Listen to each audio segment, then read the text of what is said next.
clothes. Then they took long leather thongs with steel pellets or lead pellets on the end and beat him across the back until he could hardly stand up. Then they put a crown of thorns on his brow and his face was bleeding. And they laughed at him and they spit on him and they mocked him. And with one snap of his finger, 72,000 angels had already drawn their swords ready to come to his rescue and wipe this planet out of existence in the universe. And Jesus said, no, to this end was I born. He wasn't just another revolutionary. He wasn't just another hippie. He was not just another great man. He was God in the flesh. And oh, the ethics that he taught. Never a man spake like that man. When you get hit on one side, he says, turn the other cheek. He never said what to do after that. But he did say, forgive 70 times 7, count that out. Jesus taught that we're to forgive.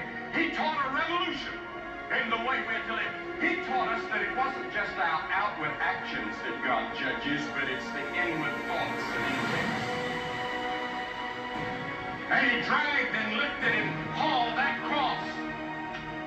He didn't squirm, he didn't yell, he didn't scream. He just took it and said, Lord, forgive them. They don't know what they're doing.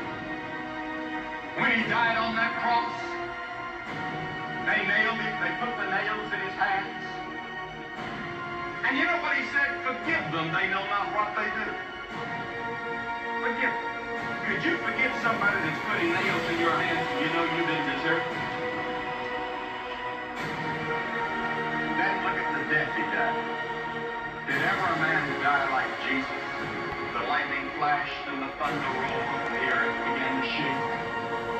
And even the soldiers confessed that this must be the Son of God. Anyone that can see Jesus on that cross and not be touched has a heart of stone.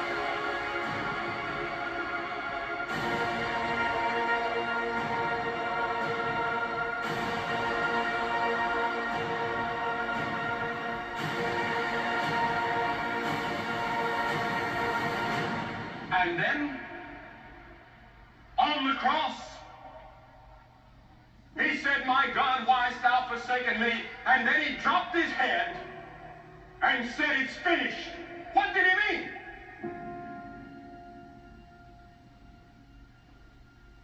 He meant your plan of salvation is finished. God can now forgive you of all your sins because Jesus had finished.